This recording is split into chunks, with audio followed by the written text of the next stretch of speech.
Welcome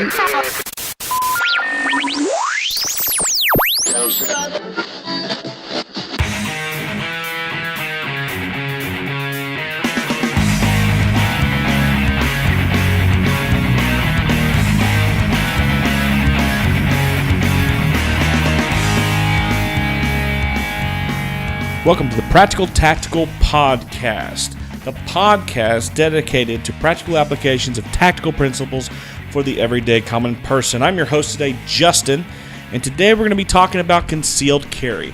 Hopefully this is going to be one of many podcasts on concealed carry. It's going to be nice and short and easy to digest, and hopefully this will be good information for the beginner who doesn't even own a gun, all the way up to the seasoned professional, a little bit of refresher and food for thought.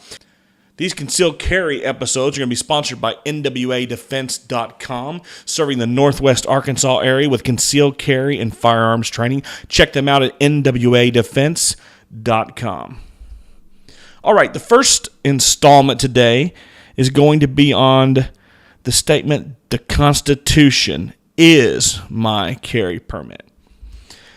Now, when I started concealed carry instructing in the state of Arkansas, and we'll talk more specifically about that state a little bit later, I was faced by a decent number of people who made this statement to me and basically said I was a fool for even teaching concealed carry classes.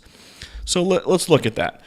They base this off the Second Amendment, which states, "A well-regulated militia being necessary to the security of a free state, the right of the people to keep and bear arms shall not be infringed."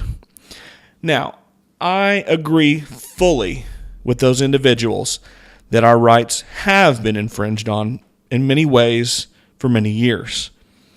However, I disagree with them that other than a handful of states that have constitutional carry, specifically, I do not think Arkansas is one of them. But I do fully agree with them that it should be, as all the 50 states should be. Now, as of September 14, 2016, according to Wikipedia here, Alaska, Arizona, and Arkansas, which is disputed, Idaho, Kansas, Maine, Mississippi, Missouri, which will take effect next year, Puerto Rico, I don't know much about its disputed thing, Vermont, West Virginia, and Wyoming currently do not require permits to carry a concealed firearm for any person that's basically legally able to possess one, according to their laws. Now, the interesting thing here is you'll notice by this graphic, from 1980s on to the 2000s, there's been a dramatic shift in concealed carry.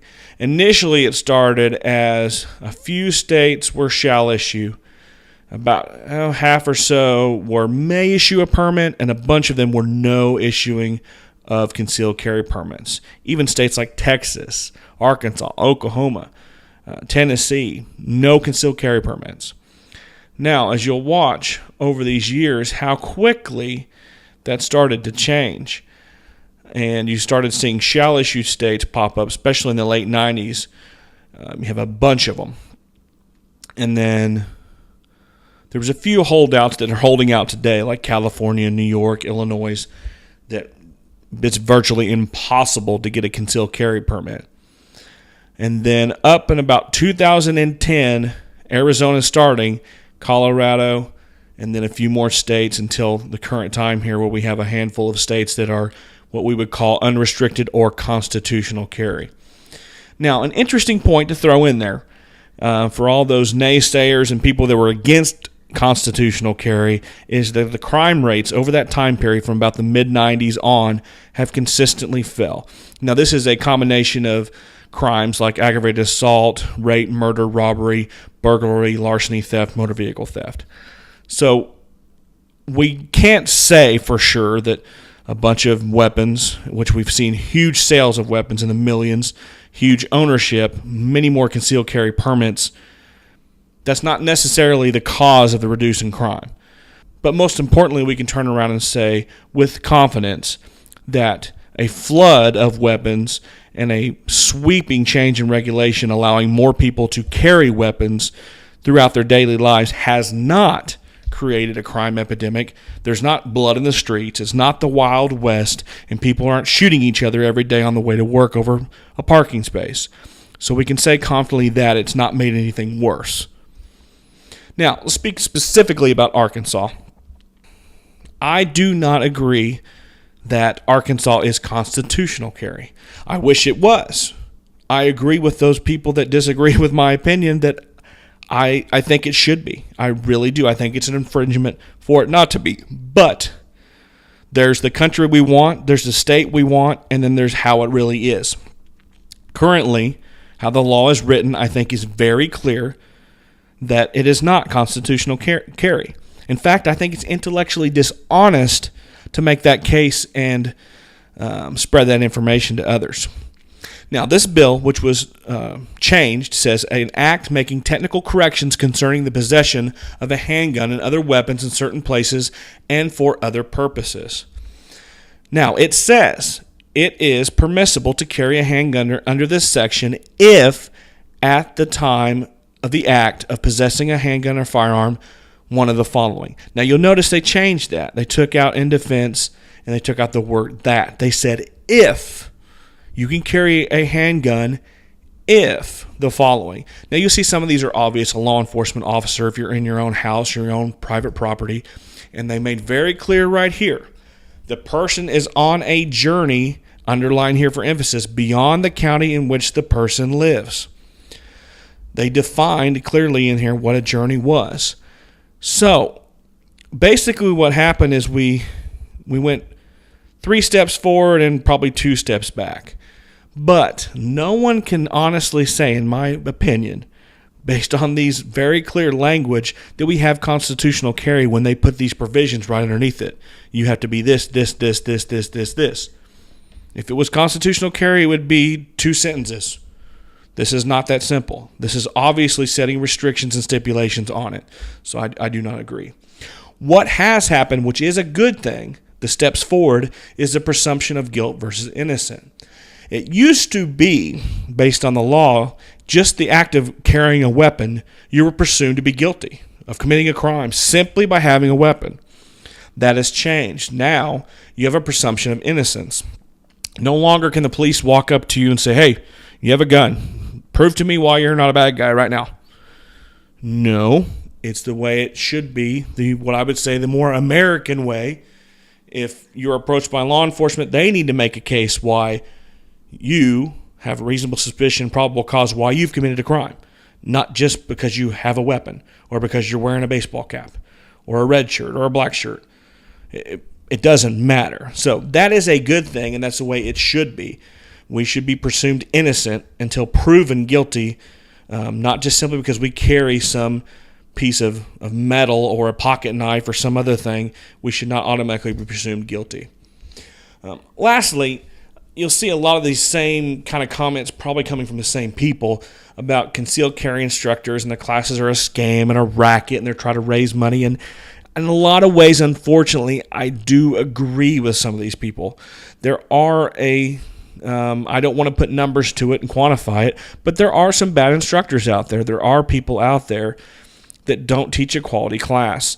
And just because that is so, and just because there are bad instructors, doesn't mean the classes themselves are bad or we don't need them. I like to use kind of the inverse test with this. And what I will say is, let's say hypothetically there was no requirement for concealed carry permits. Would I still teach a class? Yes.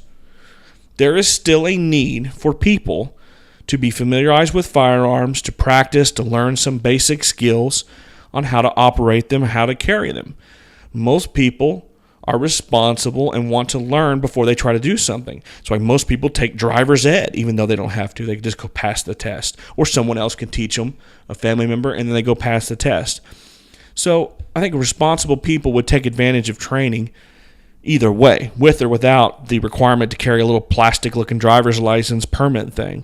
And also, most importantly, really, which most of my class spends the majority of the time on this, is kind of the software you need between the ears as far as carrying a concealed permit.